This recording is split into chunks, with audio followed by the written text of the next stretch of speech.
The Letters of John Newton to Mrs. Dawson, October 31st, 1788.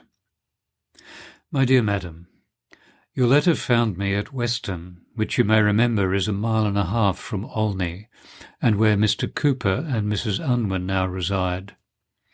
Our headquarters were with those dear friends for a little more than 3 weeks, whence I made almost daily excursions amongst my old friends. We made one digression to Northampton and Cretan.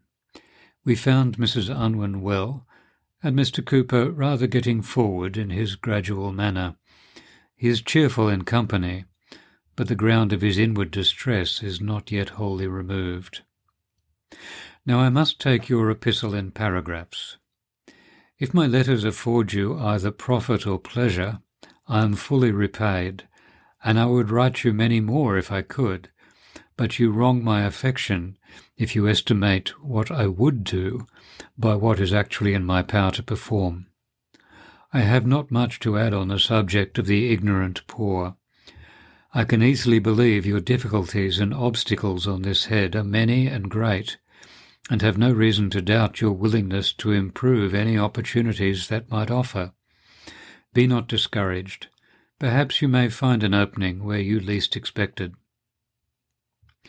While we remain upon earth, we are in the Lord's school, and the principal lesson we have to learn is a knowledge of ourselves, and this can only be attained by a painful experience.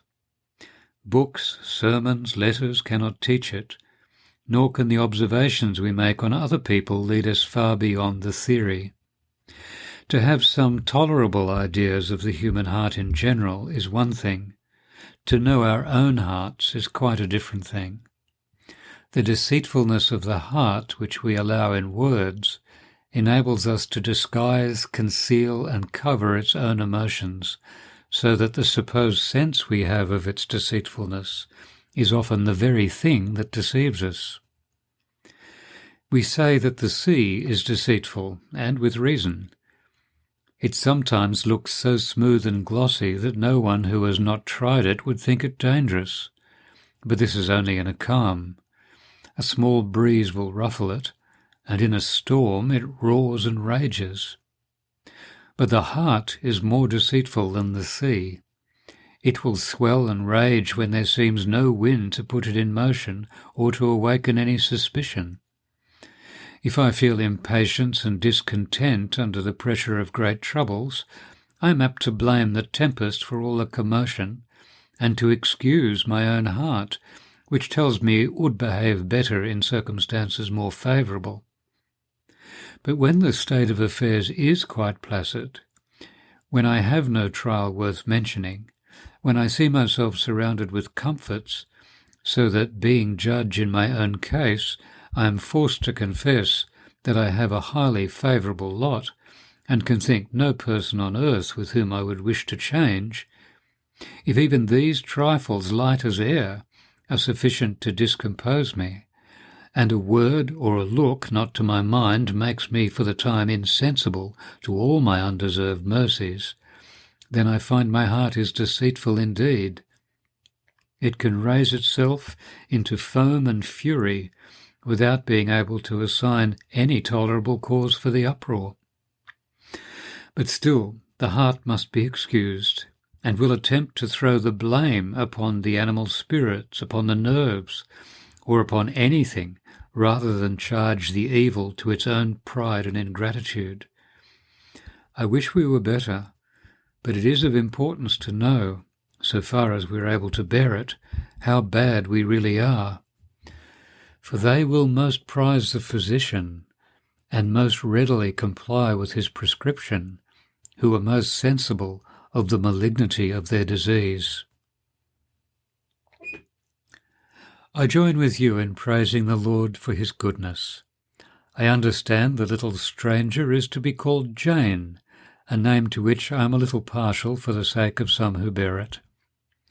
If she is spared to you, I trust your best endeavours to teach her the good ways of the Lord will not be wanting, and you will find that while a child and even an infant, she will be a teacher to you.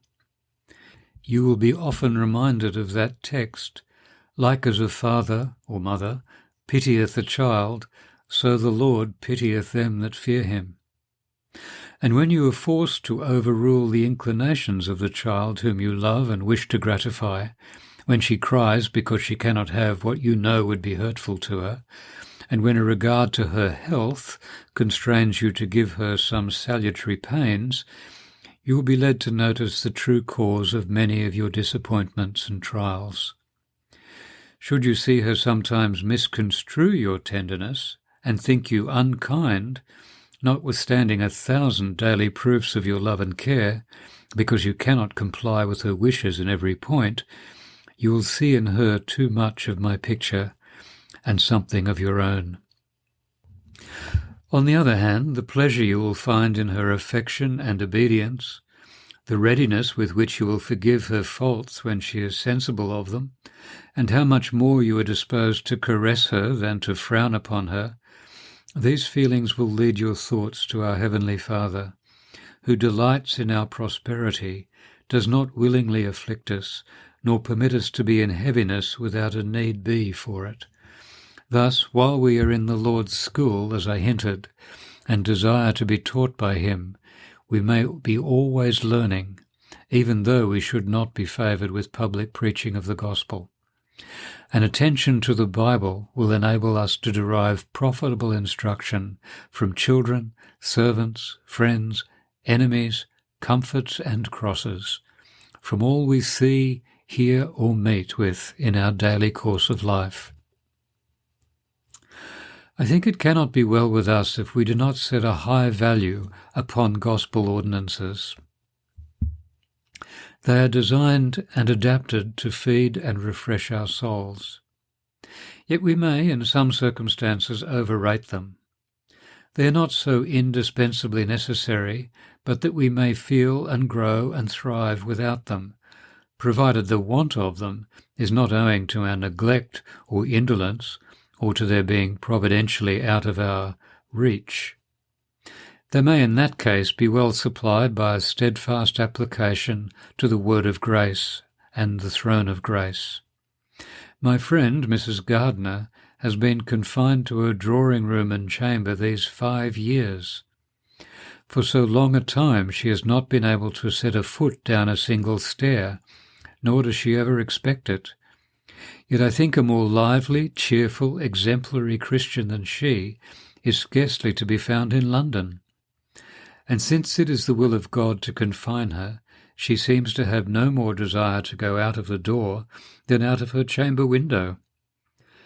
The God of ordinances is, at all times and in all places, near to those who love and seek him, and he is all-sufficient to make up and to make good whatever they seem to want. So I found it during the last 2 or 3 years that I was at sea. I had not then so much light and knowledge as I have been favoured with since, but I had a certain fervour of spirit in communion with God upon the vast ocean, at a distance from the public means, without the help of a Christian friend, yea, though I was engaged ignorantly in that wretched slave trade, which I should be glad to feel at present. My best wishes attend you and Mr. Dawson and Miss Jane. I am your sincere and affectionate friend and servant, John Newton.